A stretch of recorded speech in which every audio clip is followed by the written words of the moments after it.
20ویں صدی کے آغاز کے وقت، جسے ہم پورا کہتے ہیں مڈل ایسٹ، بلکہ صرف مڈل ایسٹ نہیں، پورا شمالی افریقہ سلطنت عثمانیہ کا حصہ تھا، خلافت عثمانیہ۔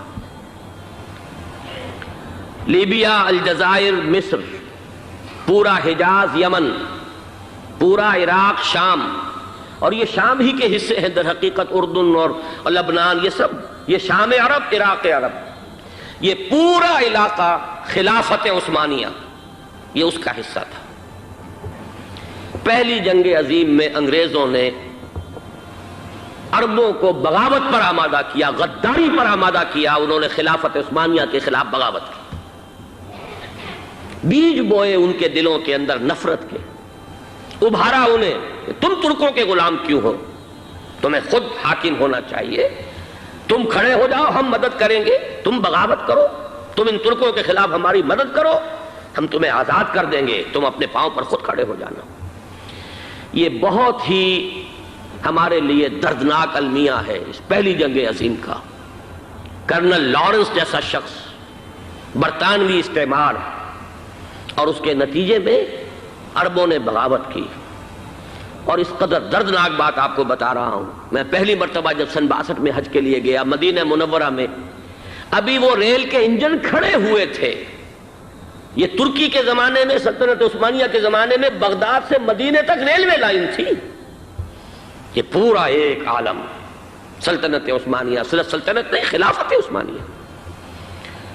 پوری ٹرینیں جو ہے ترکوں کی اڑائی گئی، ہزاروں ترکوں کو شہید کیا گیا، یہاں تک کہ صحن حرم میں شہید کیے گئے سینکڑوں ترک۔ یہ جرم تھوڑے نہیں ہے، معمولی نہیں۔ آج جس کی سزا مل رہی ہے، معلوم ہونا چاہیے کہ وہ جرائم کون کون سے تھے۔ اب بھی جو لوگ گئے ہیں انہوں نے دیکھا ہوگا، ترکی کا قلعہ موجود ہے اوپر پہاڑی کے اوپر، حرم کا جو سب سے بڑا دروازہ ہے باب ملک عبدالعزیز، اس کے سامنے ایک لائبریری ہوتی تھی، اب تو غالباً وہ بھی گرا دی گئی ہے، اس کے پیچھے پہاڑی پر ترکوں کا قلعہ ہے پرانا، اس پر توپیں موجود تھیں۔ جب بغاوت ہوئی ہے، جو حرم میں آئے ہوئے تھے ترک فوجی، ظاہر بات ہے نہتے، وہ تو نماز پڑھنے آئے ہوئے تھے، ان کو وہاں ذبح کیا گیا ہے۔ اور ترکوں نے اپنی توپیں استعمال نہیں کی کہ کہیں بیت اللہ کو کوئی گدن نہ پہنچ جائے۔ بہرحال یہ غداری ہوئی ہے پہلی جنگ عظیم کے دوران، اور نہ صرف ترکوں کے، عربوں نے کی ہے۔ جیسا کہ میں نے کہا تھا، دو ہیں سب سے بڑے مجرم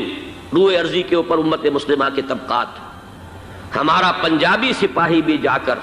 انگریزوں کی مدد کر کے ایلن بی کو قبضہ جو لے کر دیا بغداد کا، اس میں ہمارے مسلمان پنجابی سپاہی بھی شامل تھے۔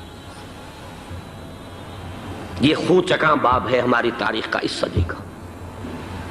لیکن اس کے بعد سلطنت عثمانیہ کے ٹکڑے ہو گئے، چیتھڑے ہو گئے۔ ایک انگریز نے لکھا ہے یہ جملہ، زہر میں بجھا ہوا جملہ، کہ تاریخ میں یہ بات ثبت ہو جائے گی کہ ایک انگریز نے اس سلطنت کے ٹکڑے کر دیے کہ جو عمر فاروق نے قائم کی تھی رضی اللہ تعالیٰ عنہ۔ یہ پورا عالم، یہ تمام علاقہ کس نے فتح کیا تھا؟ یہ بات ہاتھ بدل گئے تھے، پھر ترک آ گئے، خلافت عثمانیوں کے پاس چلی گئی، لیکن یہ سلطنت تو حضرت عمر رضی اللہ تعالیٰ عنہ کے زمانے سے چلی آ رہی تھی۔ اس کو ایک انگریز کرنل نے، اور اس نے بغاوت پہ آمادہ کر کے عربوں کو اور ترکوں کے پیٹھ میں چھرا گھپوا کر ان کے ذریعے سے اور ٹکڑے کر دیے۔ لیکن جب جنگ ختم ہوئی، اب انہوں نے کہا کہ اب ہمیں آزادی دیجیے، تو اب انہیں معلوم ہوا کہ غداروں کو دنیا میں کیا ملتا ہے۔ ٹکڑے کر دیے گئے۔ یہ حصہ عراق یہ انگریز کے پاس رہے گا، شام کا یہ علاقہ یہ فرانسیسیوں کے پاس رہے گا، مصر پر انگریزوں کا تسلط رہے گا، لیبیا اطالویوں کے پاس رہے گا۔ لے دے کر یہ جو علاقہ تھا حجاز، کیونکہ وہاں کچھ تھا ہی نہیں،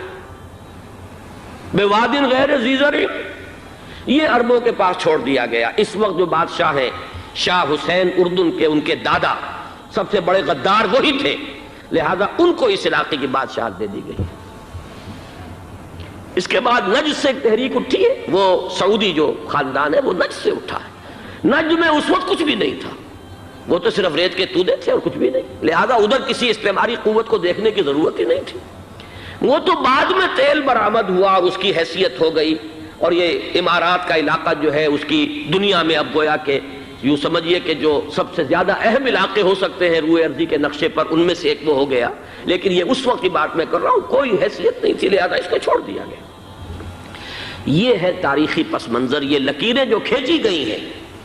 یہ ایک ملت اسلامیہ کو جو قومیتوں میں تقسیم کیا گیا، پھر نعرے لگوائے گئے المصر للمصریین الشام للشامیین۔ اب شامی ایک علیحدہ قوم ہو چکے ہیں، مصری ایک علیحدہ قوم ہو چکے ہیں، عراقی ایک علیحدہ قوم ہو چکے ہیں۔ یہ ساری تقسیمیں استعمار کی پیدا کرنا ہے، اس کا کوئی تعلق اسلام کے ساتھ نہیں۔ اب ضرورت تو اس بات کی تھی کہ استعمار کے پنجے جب یہاں سے کچھ ہٹے، دوسری جنگ عظیم کے بعد ایک دور آیا، امریکہ ابھرا ہے دنیا کی عالمی سطح پر سیاست میں، اس کے ہاں کچھ آزادی کے تصورات تھے، اس نے بھی سپورٹ کیا۔ برطانیہ کمزور ہو چکا تھا، وہ اتنے بڑے علاقے کو اب ہولڈ نہیں کر سکتا تھا۔ ہندوستان بھی آزاد ہوا، پھر یہ کہ اور دوسرے علاقوں سے بھی اس کو پسپائی اختیار کرنی پڑی۔ استعمار کے پنجے جس طرح بھی ہوئے، ان کے سینوں سے، عربوں کے سینوں سے جو ہے گویا کہ وہ ہٹے، لیکن امریکہ نے ایک اپنی بہت بڑی حکمت عملی جو اختیار کی، عالم عرب کے سینے میں اسرائیل کا خنجر پیوست کر دیا، تاکہ یہ کبھی آزاد نہ ہو جائیں، ہمارے انگوٹھے تلے رہے، ہماری پالیسی گمن کرے۔ یہ استعمار کا دوسری جنگ عظیم کے بعد، جہاں برطانوی استعمار، فرانسیسی استعمار رفتہ رفتہ یہ ہٹنے شروع ہوئے، صدر ناصر نے انگریزوں کو اٹھا کر پھینکا میڈیٹرینین میں اور دوسرے جگہوں سے، الجزائر نے آزادی حاصل کی فرانس سے، اطالویوں سے جو ہے لیبیا والوں نے آزادی حاصل کی، یہ ہو گیا، لیکن ایک خنجر پیوست کر دیا گیا اسرائیل کا سینہ عرب میں۔ اس صورتحال میں ظاہر بات ہے کہ ایک تو بڑی آئیڈیل پوزیشن تھی کہ پورا عالم اسلام متحد ہو، لیکن وہ تو بہت دور کا خواب معلوم ہوتا ہے۔ علامہ اقبال سے بڑا کوئی نقیب نہیں ہے ملت اسلامی کی وحدت کا، ایک ہو مسلم حرم کی پاسبانی کے لیے، نیل کے ساحل سے لے کر تاب خاک کاشغر، لیکن انہیں بھی اپنے لیکچرز میں کہنا پڑا اس وقت جو صورتحال ہے، پورے عالم اسلام کی ایک وحدت بن جانا تو تقریباً ناممکن نظر آ رہا ہے۔ اگر کسی طرح ایک common wealth of Muslim nations وجود میں آ جائے تو بھی بڑی کامیابی ہوگی، لیکن اس سے بھی پہلے یہ تو زیادہ آسان تھا کہ عالم عرب ایک وحدت کی شکل اختیار کر لے۔ یہ تو ایک قوم ہے، اکثر و بیشتر ایک نسل یا زیادہ دو نسلیں کہتی تھے، شمالی افریقہ میں بربر نسل بھی ہے، باقی تو سب عرب ہیں۔ یہ پورا عالم ایک نسل، ایک زبان، پورے اتنے رقبے کے اوپر بولے جانے والی ایک زبان، یہ تو ایک ہو جائے۔ افسوس یہ ہے کہ اس کا ایک ہو جانا، ایک شخصیت ابھری تھی جو مذہبی مزاج کی شخصیت تھی،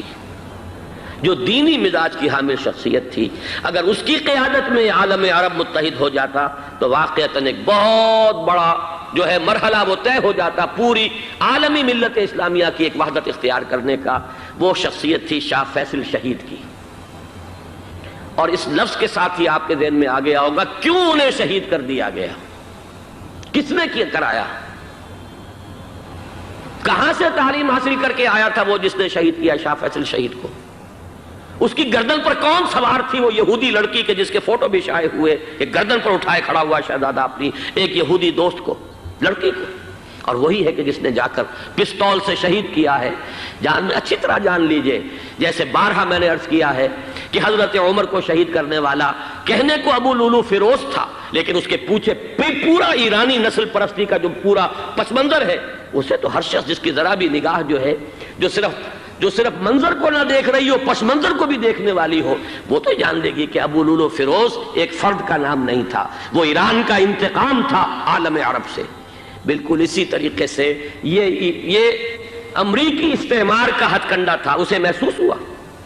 شاہ فیصل مذہبی مزاج کا شخص یہ ابھر رہا ہے، اور یہ شاہ فیصل کی حکمت عملی کا ذرا آپ اندازہ کیجئے۔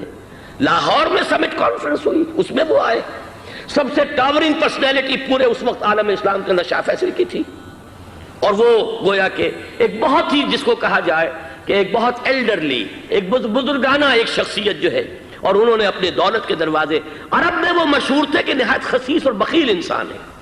اس لیے کہ وہاں وہ خرچ کرتے تھے حساب کتاب کے ساتھ، لیکن ان کے خزانے کھلے ہوئے تھے عالم اسلام کے لیے، ادھر بھی مدد ہے، ادھر بھی مدد ہے، ادھر بھی کام ہو رہا ہے، ادھر بھی کام ہو رہا ہے۔ پھر انہوں نے تیل کا ہتھیار استعمال کر کے ایک دفعہ امریکہ کو دن میں تارے دکھا دیے تھے،